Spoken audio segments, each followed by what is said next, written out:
Welcome back to another episode of Storytime featuring Helmet Talk, featuring Dad. So, last time we talked about paintballs. That was fun. This time we're going to talk about you, your brother, your best friend, blaming your brother. It's not hard to depict who was my best friend through this story. Because it wasn't my brother. No. Oh, okay. Right. So, we had a house out in Damascus, and Dad had brought in a bunch of material, a bunch of dirt.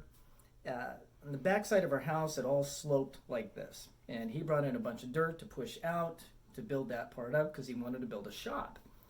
And so the material was there, and Dad had brought in a rubber-tired backhoe. And one summer, Richard, my best friend, came by to stay the summer with me. And it's on a Saturday, and I don't think we were more than 15 years old. And we went out on the patio. In the patio, it's a 2-story house, so we're up on the top deck. And we're looking at the backhoe. We're just sitting there talking to each other. And I just looked at the backhoe, and I pointed at it, and I said, you know what? I can run that. He looks at me and goes, no, you can't. I go, yeah, I can. I know how to run that. I'll show you. So I ran down, and of course, Dad had left the key in the ignition.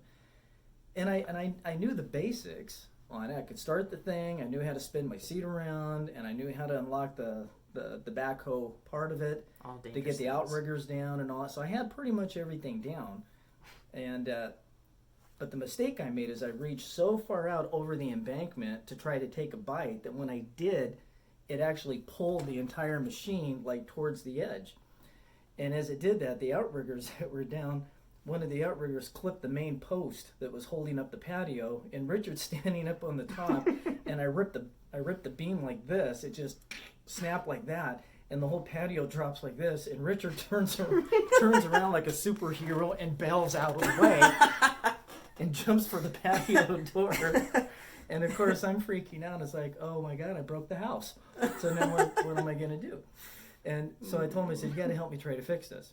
So somehow we managed to get the post. I don't know how we did that, but we used the backhoe somehow. And we got the post back up and then just pounded a bunch of nails in it and left it alone and decided not to say anything. Looked like Pinhead. So we did nothing. We didn't say a word. The following weekend, my brother shows up and decides to help my dad out. And Dad wasn't there, but Jim's trying to impress Dad. I'm going to be a good son today. So he happens to get on the dozer and starts pushing some of that dirt material that was there. And so Richard and I, Saturday morning again, we hear the dozer running. We go out to the patio, and we're looking down over the edge, and we're just sitting here watching him. And all I can think about is, man, I'm glad Dad didn't catch that post that we broke, because we just about annihilated the whole patio. So anyway, we're watching my brother push the material, and as he started backing the dozer up, he wasn't paying attention, and the front of the blade caught that same post. But because we already busted it, it didn't take anything to finish breaking it. So he caught it, and he broke the post completely, and that whole patio goes down like this. Now both Richard and I are like superheroes, and we both jump this way, out of the way. And so we're reaching for that. And we're just completely white and flushed because all we feel is the whole patio, just like this. And so we look over the edge, and he stops the dozer, and I look at it, and I see that post completely snap. And I looked at him, and I go, man, are you going to get it, Dad? Dad is so going to bust you. You broke the patio. Dude, you are the worst son in the world. Oh, my God. Oh, yeah, I just went off on him. And he's like, shut up. And then, of course, Dad came home. Not long after that, he's like, what happened? I go, Jim broke the patio. Backing that dozer up, didn't know what he was doing. Flipped the beam, Dad. Richard and I both saw it. We saw it. We both saw it. Witnesses. Saw it. He almost killed us. I mean, legally, I could file attempted murder charges. But I'm willing to let that go. I'm willing to let that go. The goodness of your heart. And so it wasn't till almost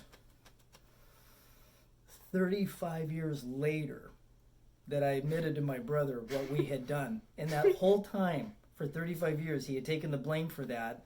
And anytime we all got together, I always made sure to bring it up how he broke the patio. And Dad thought he had for 35 years. That was a rant on him.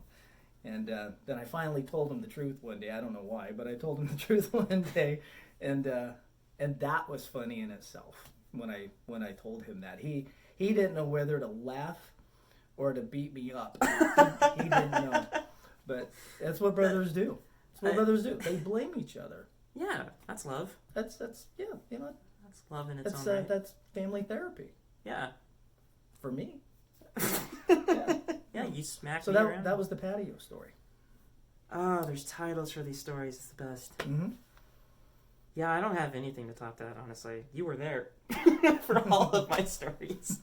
Dad, you remember that one time? Yeah, I was there. Yep, I remember. Oh, okay. Keep going. Okay. Move along.